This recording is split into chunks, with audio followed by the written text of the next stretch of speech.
You know, there's something that every city, every company, every organization, every band might have to deal with at some point, and that is leadership change. And how do you manage through that? How do you maintain momentum that you have? How do you maintain your culture that you've spent a lot of time working to develop and grow? And how do you even get stronger through that leadership change? You see, when someone comes in new, the culture shifts, the identity is going to wobble, and the new organization is going to try and find its footing all over again. I don't care what city you're in. I don't care how good your team is, how great your organization is. This is almost always going to get messy. You know, some organizations survive it, most decline. Very few get stronger. But here's the weird part. One of the best examples that I found anywhere on navigating leadership change, how to evolve without losing your identity. It's not a city, it's not a company, it's not a not-for-profit, it's not a corporation. It's a death metal band. Before you tune out, especially you city managers, stay with me, because the leadership lesson here is more precise than anything you're going to find in a management book or an ICMA conference session. So the band is arch enemy. And what they've done is rarely possible. So let me back up. If you've listened to the last couple of Music City episodes, you know that Japanese heavy metal kind of reopened something for me. Lovebites, Bandmate, Hanabi. The whole scene was a new discovery, and it gave me this new excitement and energy. It reminded me of why I fell in love with heavy metal in the beginning. It was fresh, it was new, it was surprising, and even it was fun. And it was a rediscovery of the emotional power of music after going a long time not listening to newer stuff and just kind of relying on the old standards of hard rock and heavy metal that I'd always listened to. Arch Enemy wasn't like that for me. You see, they weren't necessarily a new discovery. There was something I'd brushed off, something I didn't get at the time. I had heard them years ago. They popped up in an algorithm as I was listening to Crypteria, which was one of my first new discovery bands, as I started branching out and just kind of letting the algorithm take me to things that it thought I would like. And it did a really good job of that. I saw a couple Arch Enemy videos. I just didn't connect to it. I death metal and even melodic death metal was not one of the subgenres I was really into. I wasn't really into the growl, but what I discovered, I didn't really give it the space it needed. That happened to me with a lot of different music, and I think that happens to a lot of us. End up in that space where we don't give things the space that it needs, whether it's new music from an older band that we liked, or especially the new bands that are coming up. And one day, I don't know what changed. I was putting together. There's a link in the description. Our Business Flare playlist. What does Business Flare sound like? And I knew how I wanted to start it, and it was "Do Not Apologize" by Midnight Haze. And I was working on the rest of the 15 song soundtrack for Business Flare, and I needed something that captured the solitude that is being an entrepreneur.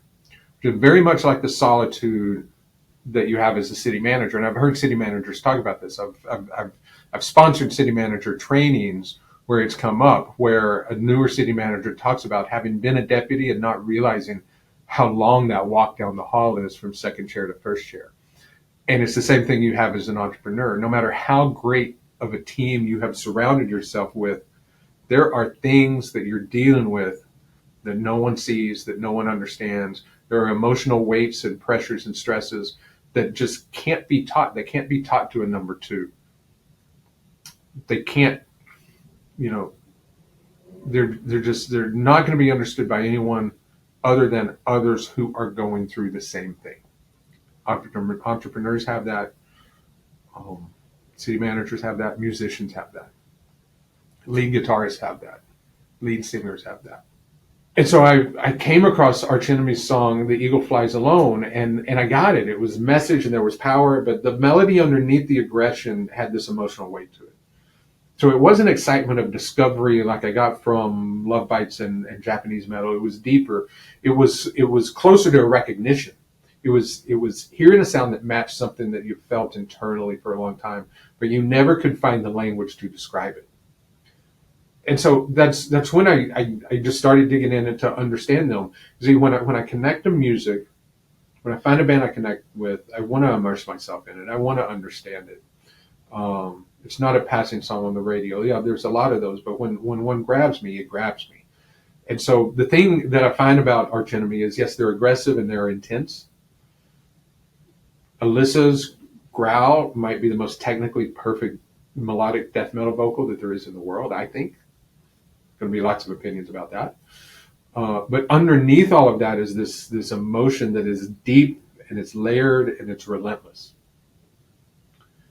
But what's incredible about it is that emotional core carries across singers.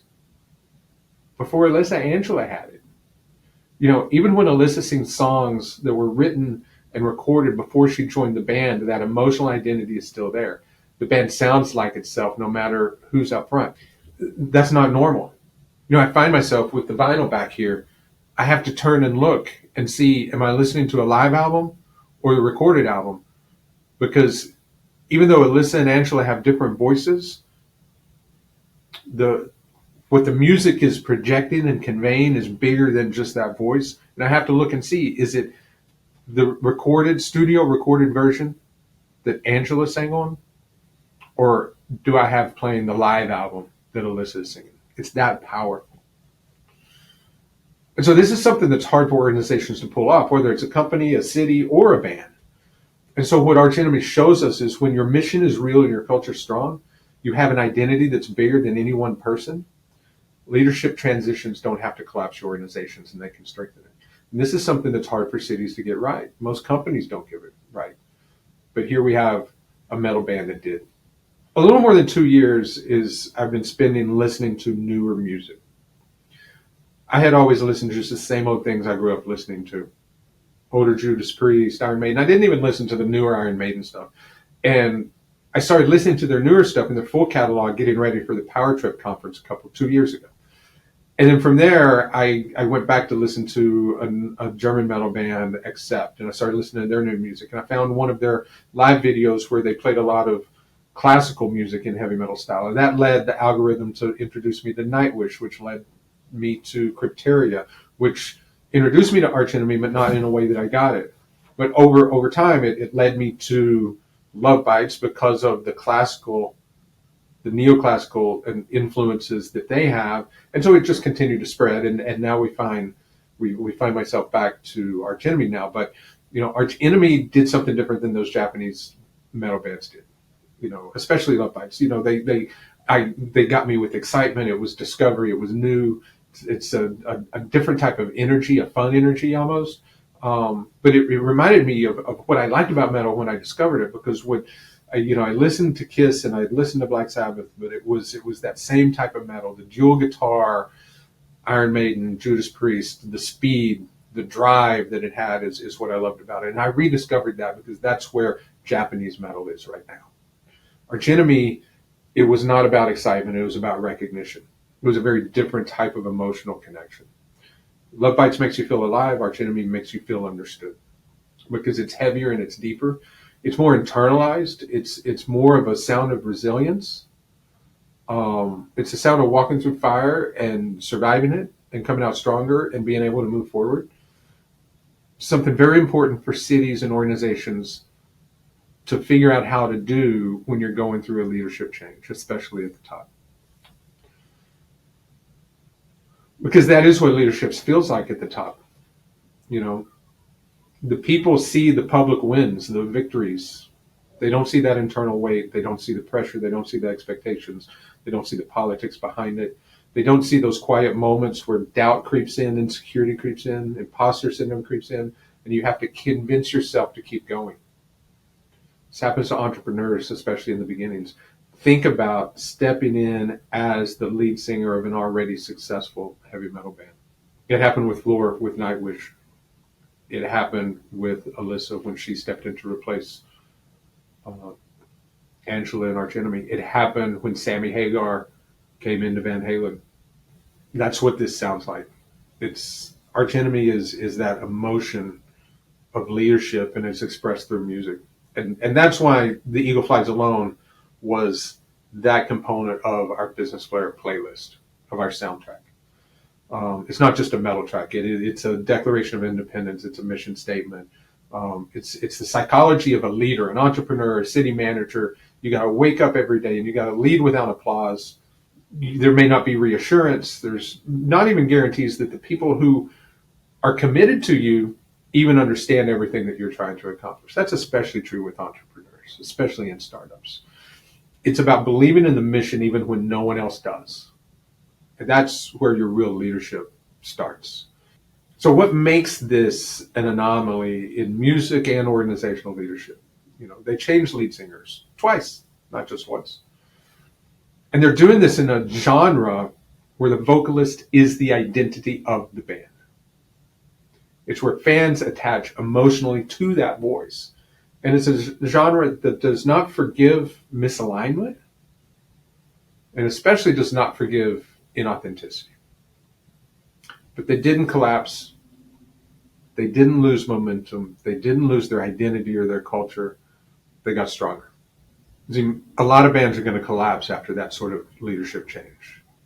They're going to struggle the same way that companies and other organizations, cities are going to struggle.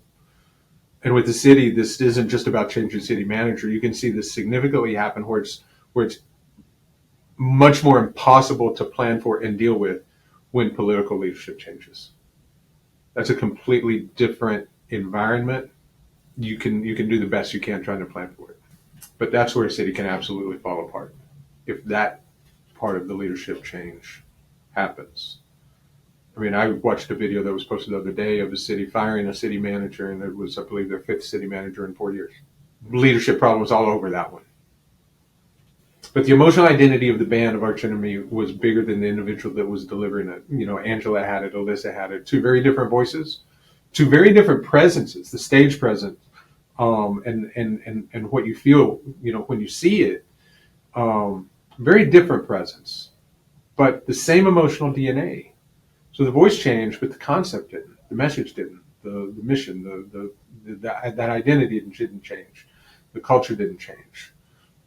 It's not what happens in cities. When a city manager leaves, what happens? I mean, I see it. I've lived through it, and I've seen it.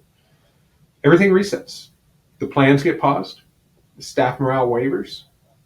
Your identity becomes negotiable, and it becomes politically negotiable. Certainty disappears. The new person, they are their own person. They are their own leader. Most likely, they're going to come in with a new agenda, a new tone, a new voice, a new vision. And usually that organization, I've seen this, and it's going to be about 18 months trying to stabilize itself, not even maintaining momentum, and definitely not just picking it up, next gear higher. So if you could figure out a way that a city could operate and manage the leadership change the way that Arch Enemy managed their lead singer transition, and do it as a continuity, not a disruption. If your emotional identity or the organization is so strong that major leadership changes don't pull it off course, how can you do that? And how was Arch Enemy able to do this when you see organizations fail at this constantly? Part of it is that because most public organizations and many companies are personality driven, not mission driven. They're at least personality identified externally.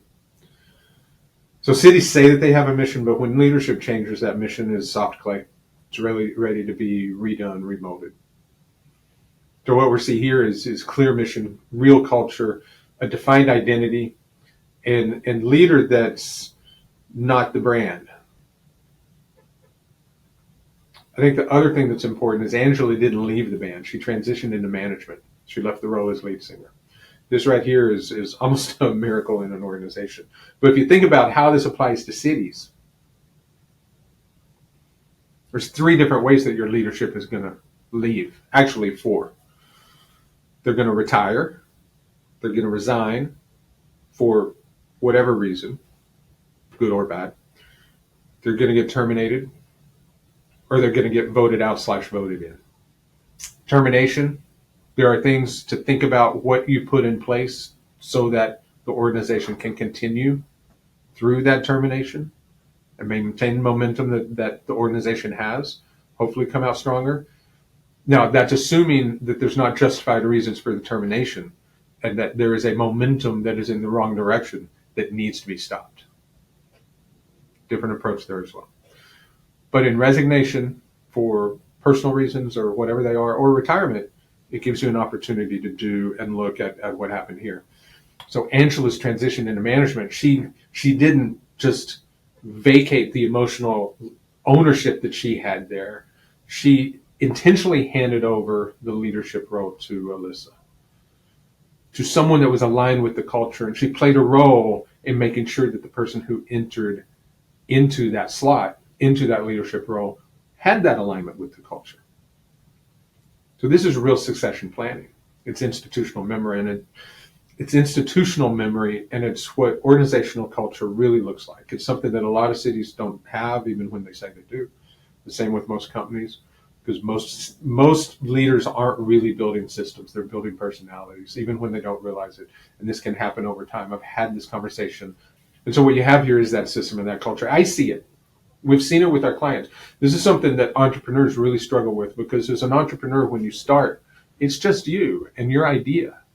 And then you start bringing that out, and you start bringing that out, and it starts getting some momentum, and it starts working, and you're having success, and you're building a team, and you're building a great team around you. But it's still you. It's still your relationships. It's still your sales. It's still your contacts. It's still your idea. And you're still viewed as you, and you have this company. Look at the way that Elon Musk at Tesla is viewed, at the SpaceX. The identity is still connected to him, and these are now public companies. With Business Player, I knew we were on the right path, and we were starting this journey when our client cities, managers, mayors, city council members at meetings started referring to us as Business Player rather than Kevin. It was no longer, what did Kevin say about this, or what's in Kevin's plan for this? It's now, what did Business Player say about this? Ask Business Player to go do this. And so that tells me we're on the right path, because now they're referring to the brand, the tribe, the concept, not referring to just me as the personality driving the concept. And so when I started digging in and immersing myself in understanding archetypy, I see that it's not just Alissa's voice. And you see how she can step into the songs that Angela wrote and Angela recorded, and it still feels like archetypy. And they created this emotional continuity with their audience, with their fans, with their customers, with their constituents. And they demonstrated their identity was never located in that single person. You know, Angela had fire and clarity, and it was really raw, and Alissa has power with precision. It's got this melodic undertone, but they all have the same emotional weight, even though their voices are different. And the reason is that the emotional weight is not their voice. The emotional weight is archetypy. It is the organization. It is your city is the emotional weight, not you, not your electeds, not your department heads, not your constituents. You, your organization, the concept of who you are supposed to be is the emotional weight. And so archetypy is not the vocalist. It's also part of Michael's melodic phrasing in his song, you know, the architecture of his songwriting. It's the harmonic structures that they have. Is a message that the band has, the lyrical themes, is that shared identity that the members have. You know, you've got this shared identity, this emotional palette that you find it's built into their riffs and in their solos and the way that the instruments and the voices and everything plays together. And it's their musical worldview. It's all of this that makes up that emotional identity, and you can create this in a city if you come in with the right mindset and work your ass off and really put the personality aside and figure out how do we create this in a way that it can really carry forward and maintain and grow the momentum no matter what happens in city leadership. Now think about, is there a way you can even do this and maintain that momentum through transitions of political leadership as well? I think cities can do this. I think that they rarely do. But there are cities that this happens, because in a healthy organization, your values will survive personality. Your culture can survive turnover. Your mission can survive politics if you're on the right path and you've got that momentum. And again, your identity should be structured in a way that it can survive a leadership change, that you've got organizational and emotional identity, not personality identity. So this is hard for places and companies to get. This is a hard level to get to. But if you're a city manager, if you're a director, if you're an entrepreneur, if you're a band leader, you know how fragile this organizational identity can be, how quickly culture can shift when someone leaves. Direction can disappear as soon as leadership rotates. And so here's your mindset. You build your culture, not the personality. Build your mission, not your preference. Build your systems, don't build dependencies. And focus on that emotional connection with everyone. It's why we use the word tribes. Because I was going to say emotional connection, it's the concept that you have with your constituents, but it's also with your team, and it's with your political leadership, and it's with your vendors and your partners. It's all of that. It's with your tribe. And so what we see, the key that I think is the lesson from the archenemy transition in lead singer is that leadership is not about being the face of the organization. It's about being the steward of the mission, which is bigger than an individual. Very hard to do in a political environment, even on the appointed administrative side. But it's how we show you how a metal band can handle leadership changes better than most city halls. And so the whole point of the podcast is to use music to teach us things that we don't see in the textbooks, that we don't get in our industry conferences, where we just talk amongst ourselves in our echo chambers, and that we especially aren't going to get and aren't going to be allowed to get from the gatekeepers in our industries and in the places that we work. And so that's the whole point of this, is look to music to inform other parts of your life, personal and professional. And we focus especially on cities and on entrepreneurship and on economic development. For me, it's metal, and especially emotional depth that we have in someone like an archenemy, that teaches us about that resilience and identity and leadership and continuity in a way that shows up on stage before it's ever going to show up in your city's strategic plan. Your mission's got to be bigger than your leader, your culture bigger than the voice that expresses that culture. And don't assume that continuity is there. You have to design it. Everything might look great for leadership transition. I've got a deputy. They are the favorite. There are cities, I know 2 cities right now where there's been assumptions about leadership and that change, and it's not happened. So here's your model. Cities can follow it, most won't. If you do, you might be able to stand firm through transition. So here we have a metal band showed us what cities, most organizations, most leadership teams struggle to pull off. That identity can survive your turnover, your culture can survive your transitions, and you can have a mission to get stronger, not weaker, when the voice at the front changes. It's not chaos, it's clarity, it's design, it's true leadership. And if a metal band can do it, your city can too. So all right, horns up, let's do it. See ya.